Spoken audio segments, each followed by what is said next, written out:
Dear student, welcome to all.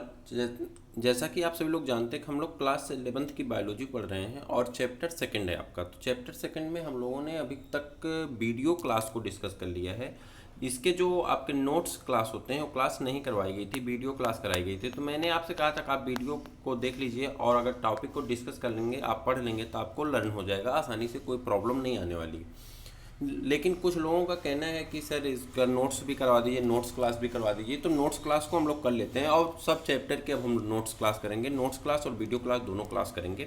चलिए तो start करते हैं इसको। बायोलॉजिकल क्लासिफिकेशन, चैप्टर का नाम ही है बायोलॉजिकल क्लासिफिकेशन, यानी जो ऑर्गेनिज पाए जाते हैं, जो लिविंग ऑर्गेनिज हैं, इनको क्लासीफाई करना है कि इनके ग्रुप के अकॉर्डिंग, इनके कैरेक्टर के अकॉर्डिंग, इनके फीचर के अकॉर्डिंग, इनके ऑर्गेनाइजेशन के अकॉर्डिंग, इनके फाइलोजेनेटिक ओरिजिन के अकॉर्डिंग इन्हें क्या करना है, आपको मैनर में लगा देना, एक सिस्टमेटिक मैनर में अरेंज कर देना, जिससे इनको पढ़ने में, इनके फाइलोजेनेटिक ओरिजिन में आपको कोई प्रॉब्लम ना आए।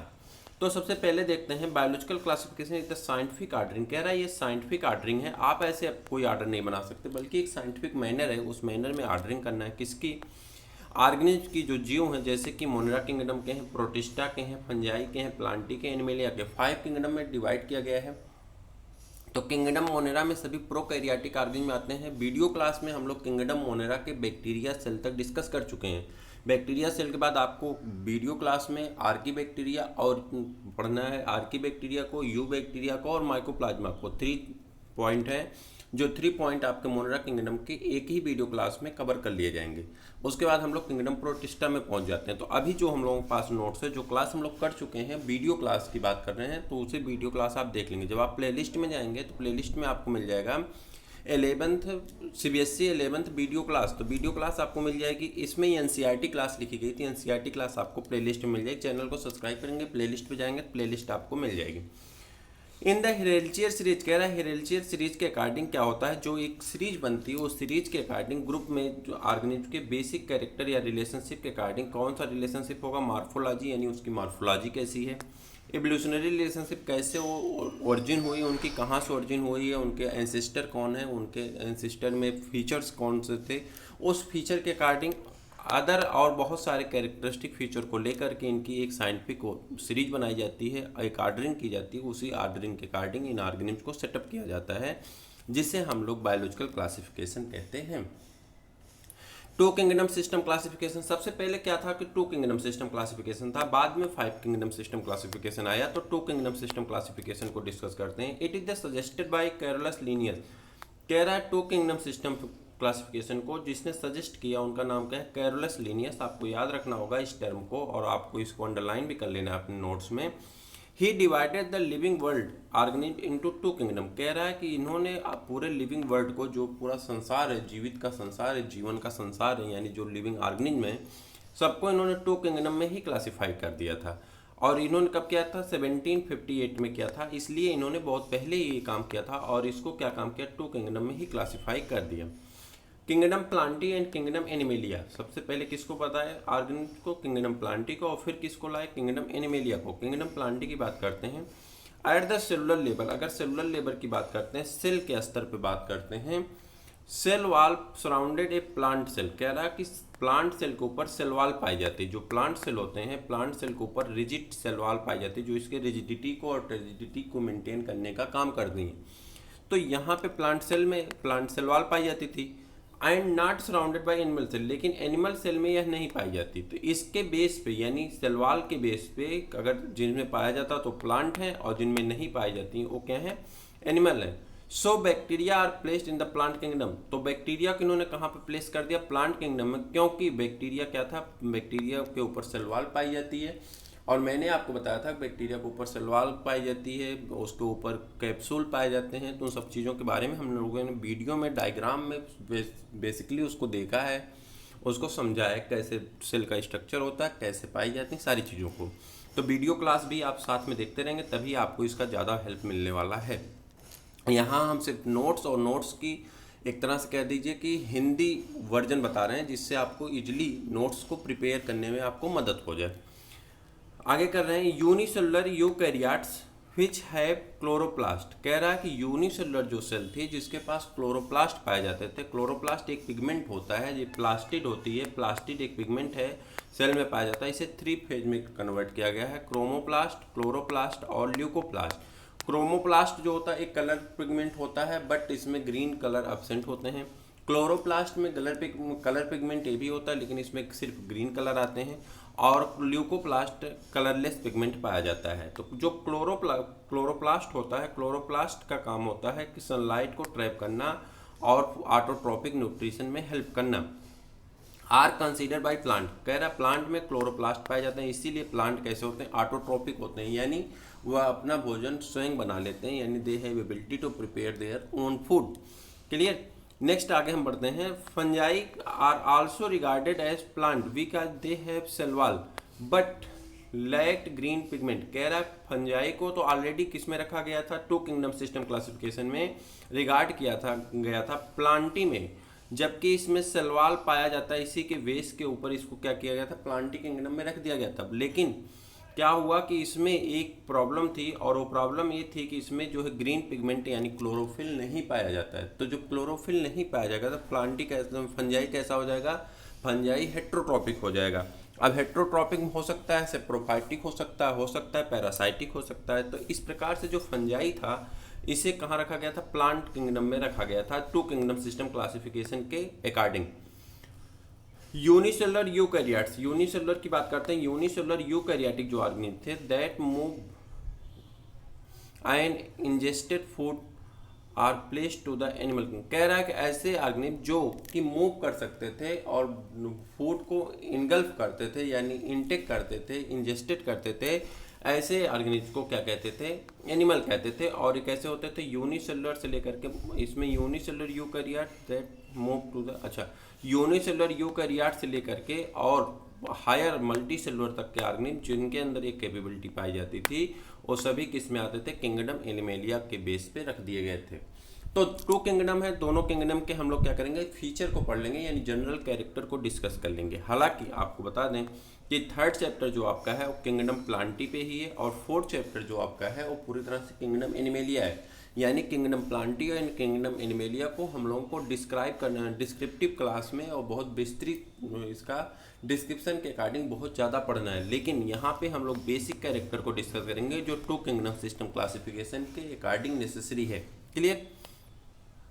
The plant kingdom include bacteria, fungi, algae, mosses and flowering plant, कह रहा है कि यहाँ पे देखिए प्लांट किंगडम में किसको इंक्लूड किया गया, फंजाई को। अभी जब 5 किंगडम सिस्टम क्लासिफिकेशन हम लोग पढ़ेंगे तो फंजाई यहाँ से निकल जाएगी आपकी। तो बैक्टीरिया लेकर के, बैक्टीरिया भी निकल जाएगा, बैक्टीरिया मोनरा किंगडम में चला जाएगा और फंजाई के लिए अलग किंगडम बन जाता है। लेकिन यहाँ पे 2 किंगडम सिस्टम क्लासिफिकेशन के अकॉर्डिंग प्लांटी में कौन कौन है, सेलवाल के अकॉर्डिंग भी इनको वेस्ट किया गया है, इनके उस आधार पे देखा गया। तो बैक्टीरिया भी, फंजाई भी, एल्गी भी, मॉसेस भी हैं एंड फ्लावरिंग प्लांट भी आते हैं प्लांटी किंगडम में।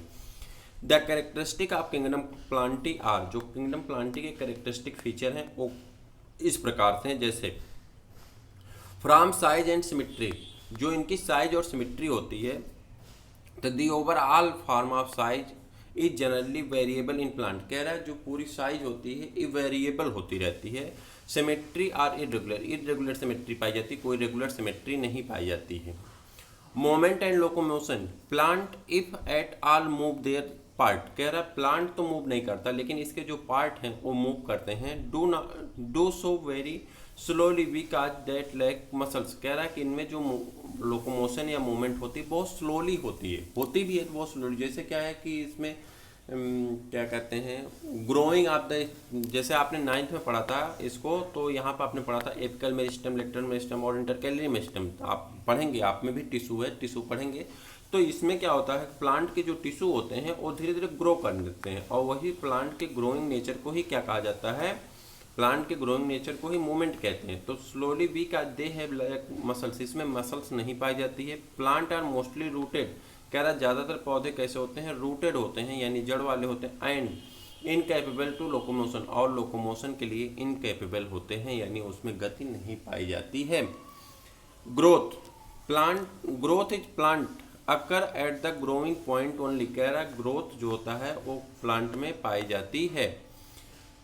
Metabolism, it include certain characteristic feature. कह रहा है मेटाबॉलिज्म में कई कैरेक्टरिस्टिक फीचर आते हैं, जैसे नंबर 1 है इसमें न्यूट्रिशन। न्यूट्रिशन आप इच प्लांट इज ऑटोट्रॉपिक। कह रहा है प्लांट में जो न्यूट्रिशन होता है कैसा होता है, autotrophic. That means they have prepare their own food or holophytic due to the presence of chlorophyll.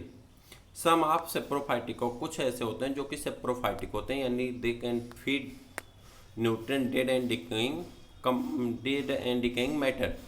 Respiration की बात करते हैं, plant takes up oxygen and release carbon dioxide all the time for carrying on respiration. कह रहा है plant किसको लेता है, ऑक्सीजन को लेता है और कार्बन डाइऑक्साइड को रिलीज करता है रिस्पायरेशन में। रिस्पायरेशन में प्लांट भी ऑक्सीजन को इंटेक करता है और कार्बन डाइऑक्साइड को रिलीज करता है, जिसे रिस्पायरेशन कहते हैं। एंड फोटोसिंथेसिस में जस्ट अपोजिट होता है, प्लांट कार्बन डाइऑक्साइड को इंटेक करता है और रिलीज करता है ऑक्सीजन को। इसे क्या कहते हैं, फोटोसिंथेसिस कहते हैं। क्लियर। एक्सक्रीशन की अगर बात कर लेते हैं तो no excretory organ present in on the plant. कह रहा प्लांट में कोई एक्सक्रीटरी ऑर्गन नहीं पाया जाता, यानी दो रिमूवल ऑफ वेस्ट मटेरियल जो प्लांट का होता है, जैसे फॉलिंग ऑफ लीफ है एंड फॉलिंग ऑफ फ्रूट है, फॉलिंग ऑफ बार्क है, तो यही इसका एक्सक्रीटरी मैटर होता। कोई एक्सक्रीटरी ऑर्गन नहीं पाया जाता, जैसे कि ह्यूमन बीइंग में किडनी पाया जाता, लेकिन इसमें कोई भी एक्सक्रीटरी ऑर्गन नहीं पाया जाता। इरिटेबिलिटी मतलब होता है रिएक्ट एंड रिस्पॉन्ड, यानी plant respond to external stimuli. कह रहा है प्लांट एक्सटर्नल स्टिमुली को रिस्पॉन्ड करता है। आपने वो पिक्चर देखी होगी जिसका नाम था कहते हैं तारे जमी पे। तो तारे जमी पे जो लोग नहीं देखे हैं, अगर वो देखना चाहते हैं तो देख लीजिए। उसमें कई चीज़ें बेसिक ऐसी हैं कि जो आपके समाज में जो एनर्जी वेम्पायर्स हैं उनको थप्पड़ मारने के लिए बहुत ज़रूरी है। बहुत सारे ऐसे हैं जो एनर्जी वेम्पायर्स हैं धरती पे। तो एनर्जी वेम्पायर्स जानते हैं ना कि एनर्जी वेम्पायर का वीडियो हमको बनाना है, कई दिन से आपका वीडियो बन नहीं पा रहा है। एनर्जी वेम्पायर मतलब होता है कि एनर्जी को आपके शक करते हैं, और ऐसे हैं जैसे कि ढील खटमल होते हैं ना, तो उसी तरह से एनर्जी को शक करते हैं, आपको पता भी नहीं चलता है। इस तरह के एनर्जी वेम्पायर्स बहुत ज़्यादा पाए जाते हैं। उस पर हम आपको वीडियो जल्दी प्रोवाइड कराएंगे। तो क्या होता है कि तारे जमी पे उसमें बताता है कि कैसे एनर्जी वेम्पायर्स को दूर किया जाता है। तो उसमें आपने देखा होगा कि उसमें एग्जाम्पल है। वो एग्जाम्पल ये है कि उसमें ये बताया जाता है कि आमिर खान की फिल्म है, और उसमें ये बताया जाता है कि एक ये क्या कहते हैं शेड्यूल ट्राइब हैं, यानी जनजात हैं, और शेड्यूल ट्राइब में क्या होता है कि वो सब जंगल में जाते हैं। कहाँ का है वो एग्जाम्पल हमको याद नहीं आ रहा। तो वो सब जंगल में जाते हैं, और जब जंगल में जाते हैं तो सब जंगल के पौधों को काटते नहीं हैं, बल्कि वहाँ पे जी भर के गालियाँ देते हैं, और गालियों देने के बाद वो चले आते हैं। इस प्रकार से वो कई दिन जाते हैं, महीने भर, और इस तरह से करते हैं और फिर चले आते हैं। इससे होता क्या है कि पौधे उसको रिएक्ट और रिस्पॉन्ड करते हैं। तब पौधा निकल के उनको जाकर के उनका हाथ पैर तो तोड़ेगा नहीं। ऐसी स्थिति में पौधे क्या होते हैं कि वो बहुत मतलब उनकी एनर्जी उनको बहुत आहत होती है, उनको बहुत दुख होता है, और धीरे धीरे पौधे क्या होते हैं, सूख जाते हैं। इस प्रकार से उस ज़मीन पे वो फिर कब्जा करके अपना वहाँ पे झुग्गी झोपड़ी जो उनको बनाना होता है बनाते हैं। तो इस फिल्म में एक ही नहीं, इस तरह के बहुत सारे ऐसे एग्जाम्पल्स होते हैं जो आपको कहीं ना कहीं एनर्जी से फुलफिल कर देते हैं, और आपको एक पॉजिटिव डायरेक्शन में थिंक करने के लिए आपको मोटिवेट करते हैं। तो आप उसे देख सकते हैं कभी टाइम निकाल करके, आप 2 घंटे 3 घंटे या थोड़ा थोड़ा करके आधे आधे घंटे करके आप डाउनलोड कर लीजिए, थोड़ा थोड़ा करके देख लीजिए, बहुत अच्छी मूवी। तो इसमें आप आ जाते हैं। तो कह रहा प्लांट जो होता है वो रिएक्ट करता है आउटर स्टिमुली से। स्टिमुली मतलब कोई भी कारक हो सकता है, चाहे वो बायोटिक होगा या एबायोटिक। बायोटिक मतलब जिसमें लिविंग थिंग्स आते हैं, और एबायोटिक मतलब जिसमें नॉन लिविंग थिंग्स आते हैं। वेरी स्लोली, लेकिन बहुत धीरे धीरे। अब क्या होता है, किसी एनिमल को, किसी इंसान को आप गाली देंगे तो क्या काम करेगा, तुरंत रिएक्ट कर लेगा। लेकिन पौधे क्या हुआ, धीरे धीरे रिएक्ट करते हैं, बहुत दिन में क्या होते हैं, सूख जाते हैं। Because they lack sense organ, क्योंकि इनके पास सेंस आर्गन नहीं होता है। हाँ, रिएक्ट तो करते हैं, लेकिन इनके सेंस आर्गन और नर्वस सिस्टम नहीं होता, इसलिए बहुत स्लोली रिएक्ट करते हैं। क्या करते हैं, बहुत स्लोली रिएक्ट करते हैं। क्लियर। आगे है reproduction and regeneration. Plant show asexual, sexual and vegetative propagation. Plant में तीनों प्रकार का रिप्रोडक्शन पाया जाता है। एसेक्सुअल यानी absent of male and female gamete, sexual presence of male and female gamete, and vegetative the body new plant develop by the vegetative part such as root, stem and leaf. Clear. Reserve food, plant store food into the form of starch. Plant अपने भोजन को किस रूप में store करता है, starch के रूप में स्टोर कर लेता है। नेक्स्ट है आपका एनिमल किंगडम। एनिमल किंगडम में आपको किंगडम एनिमेलिया और किंगडम एनिमलिया सेकंड किंगडम है टू किंगडम सिस्टम क्लासिफिकेशन का। तो the organism of animal big kingdom include protozoan, कह रहा है एनिमल किंगडम के जो ऑर्गेनिज्म है उसमें इंक्लूड है प्रोटोजोन है, स्पॉन्जेज हैं यानी बहुत सारे स्पंज हैं, ठीक, जेलीफिश हैं, वार्म हैं, इंसेक्ट हैं, ह्यूमन बीन, ये सभी किस में आते हैं, एनिमल में आते हैं। Form size and symmetry, form and size are almost constant in the animal body is mostly symmetrical because of its regular form. कह रहा है कि एनिमल बॉडी कैसी होती है, सिमेट्रिकल होती है। आप इसमें पढ़ेंगे सिमेट्री में तो 3 प्रकार के जीव पाए जाएंगे, ए सिमेट्रिकल, उसके बाद सिमेट्री होगी आपकी ए सिमेट्री, उसके बाद आपकी पाई जाएगी बाइलेटरल सिमेट्री, और आपकी एक और होती है रेडियल सिमेट्री। तो 3 टाइप के होंगे। जब 4th चैप्टर हम लोग पढ़ेंगे तो उसमें बताएंगे कि बहुत सारे एनिमल होते हैं जो एसिमेट्रिकल होते हैं, जिसकी बॉडी को मतलब निश्चित शेप साइज नहीं होता, जैसे अमीबा, और उसमें है कुछ बाइलेटरल सिमेट्री होते हैं जिसके बॉडी को 2 हाफ में डिवाइड किया जा सकता है, लेफ्ट एंड राइट में, और कुछ होते हैं रेडियल सिमेट्री जिसको सेंटर से डिवाइड करेंगे 2 हाफ में डिवाइड हो जाता है, लेकिन लेफ्ट राइट का पोर्शन नहीं बनता है, बल्कि अप डाउन का बन सकता है, राइट लेफ्ट का भी बन सकता है, इसे रेडियल सिमेट्री कहते हैं। बात करेंगे हम लोग 4th चैप्टर में, सिमेट्री आएगी तो उसमें हम लोग 4th चैप्टर में इस पर डिस्कस करने वाले हैं। Because of its regular form, क्योंकि ये रेगुलर फॉर्म में पाए जाते हैं। मोमेंट एंड लोकोमोशन, तो animal can often move there parts rapidly because they have muscles. कह रहा है एनिमल जो होते हैं अपने बॉडी को बहुत तेज़ी से मूव करते हैं क्योंकि इसमें मसल्स पाया जाता है। They also generally move about in search of the necessity of life. कह रहा है कि अपने नेसेसिटी यानी लाइफ के लिए जो कुछ चाहिए उसके लिए सर्च करते रहते हैं, इधर से उधर मूव करते रहते हैं। ग्रोथ की बात कर लें, growth of animal take place in all part of the body organ. कह रहा है जो ग्रोथ होता है वह सभी बॉडी पार्ट के ऑर्गन में ग्रोथ होता है। New organs are not form during growth. कह रहा है ग्रोथ के टाइम कोई नया ऑर्गन का फॉर्मेशन नहीं होता है, बल्कि जो ऑर्गन पहले से होते हैं उन्हीं का डेवलपमेंट होता है। मेटाबॉलिज्म की बात करते हैं। ऑल मेटाबॉलिज्म और बहुत सारे मेटाबॉलिज्म है जो कि नीचे दिए गए हैं। Number 1 nutrition. न्यूट्रिशन कैसा होता है, हेट्रोट्रोपिक होता है, यानी होलोफिलिक या होलोजोइक होता है, जिसे हेट्रोट्रोपिक कह सकते हैं आप। सम आर सेप्रोफाइटिक, लेकिन इसमें भी कुछ होते हैं जो सेप्रोफाइटिक होते हैं और कुछ हैं जो कि ऑटोट्रोपिक भी होते हैं, जिससे कि यूग्लिना। क्लियर।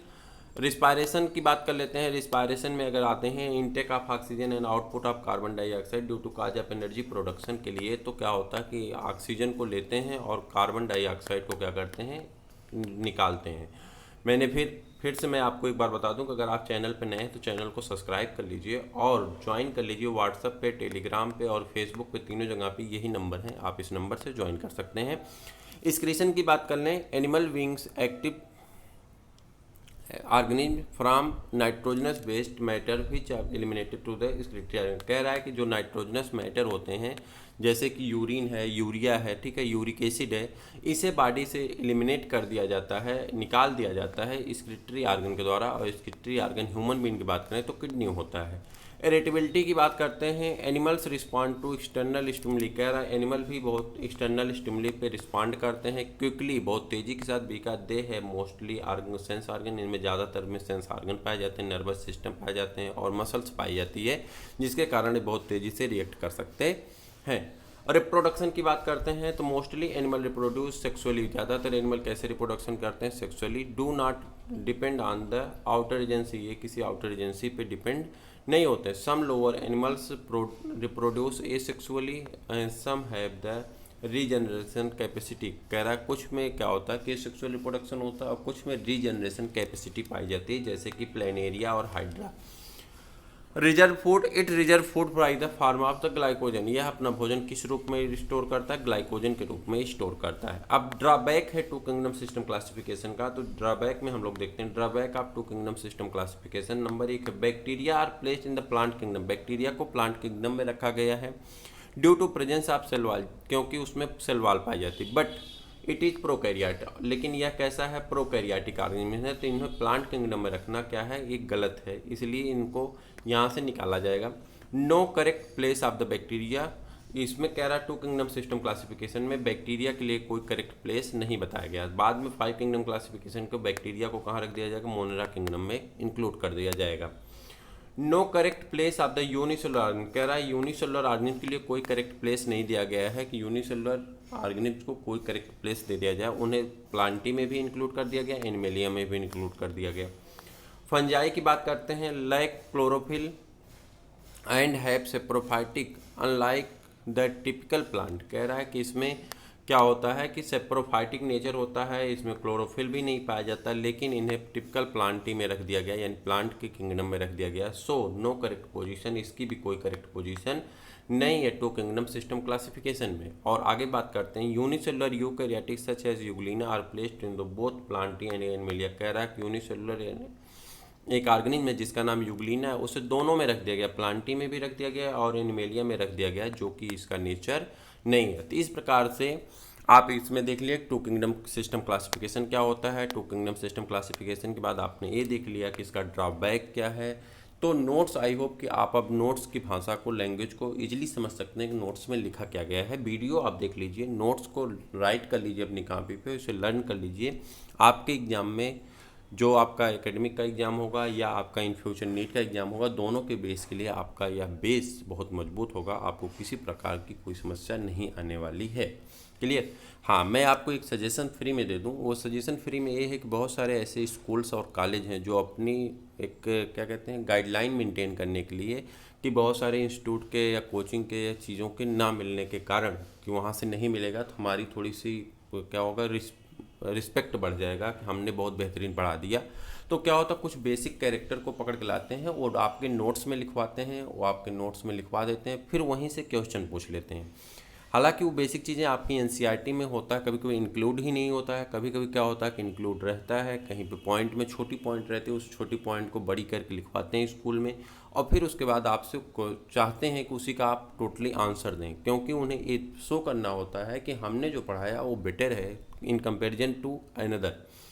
तो उसका सीधा सा मतलब ये है कि आप मेरे कहने का सीधा सा फार्मूला और मतलब इतना है कि बस आप अपना क्लास करते रहिए। क्लास में जो नोट्स आपको प्रिपेयर कराए जा रहे हैं, उस नोट्स को भी आप बनाते रहें, इसको भी साथ में पढ़ते रहें। यह आपका भौतिक आधार तैयार करेगा, आपका बेस तैयार करेगा। यहाँ पे कोई हवा की चीज़ें नहीं हैं, बस आपको बेसिक आधार की चीज़ें हैं। आपको मैं बता दूँ, ये जो पूरे मैटर्स हैं, ये मैटर आपके ABC बुक में और प्रदीप पब्लिकेशन की बुक से लिए गए हैं। क्लियर? तो मैटर और मैटर ना तो कोई मैटर करता है, ना तो कोई मटेरियल मैटर करता है। मैटर मेन करता है कि ईगो। तो बहुत सारे ऐसे स्कूल होते हैं जहाँ पे इगोइस्टिक टीचर होते हैं और उनका एक काम होता है कि वो 2-3 पॉइंट ऐसे चूज करके लाते हैं जो शायद कहीं होती है, और उस पॉइंट को चाहते हैं कि आप नोट्स में लिखें, उनकी कॉपी पे लिखें, जिससे वो आपको मार्क को देते हैं। तो आप अपने नोट्स कॉपी को प्रिपेयर करते रहिए, स्कूल जरूर करते रहिए, क्लास को कभी मिस मत करिए, क्योंकि क्लास करने से क्या होगा कि आपको वो चीज़ें मिल जाएंगी जिससे आपका नंबर अच्छा हो जाता है। मैं बता दूं कि ये सिर्फ स्कूलों और कॉलेज के में आपके 11th में और 9th में प्रॉब्लम आती है। जब आप 10th में या 12th में होते हैं तो ऐसी प्रॉब्लम आपको नहीं आती जब बोर्ड का एग्ज़ाम होता है, क्योंकि बोर्ड ऑल ओवर इंडिया के लिए सिलेक्ट करता है पेपर, और वो पेपर आपको उसी सिलेबस से पूछे जाते हैं जो सिलेबस आप पढ़े होते हैं, यानी जो सिलेबस एनसीईआरटी द्वारा दिया जाता है, गाइडलाइन दी जाती है, उसी सिलेबस से पूछा जाता है, जिसमें आपको कोई प्रॉब्लम नहीं आती। क्लियर? तो वीडियो को देखते रहिए, अपने दोस्तों को शेयर कर दीजिए, उनको बताइए कि ये चीज़ें हैं, लेकिन बेस आपका यहीं से तैयार होगा। हर एक पॉइंट ली गई है जो आपके बुक में है, जो आपके साइड बुक में है, तो वहाँ से हर एक पॉइंट को बस कुछ अपनी लैंग्वेज मिला करके उसको इजी लैंग्वेज में लिखा गया, ताकि आपको समझने में कोई प्रॉब्लम ना हो। क्लियर? तो फिर हम लोग मिलते हैं किसी और वीडियो में, तब तक के लिए इजाज़त दीजिए। नमस्कार।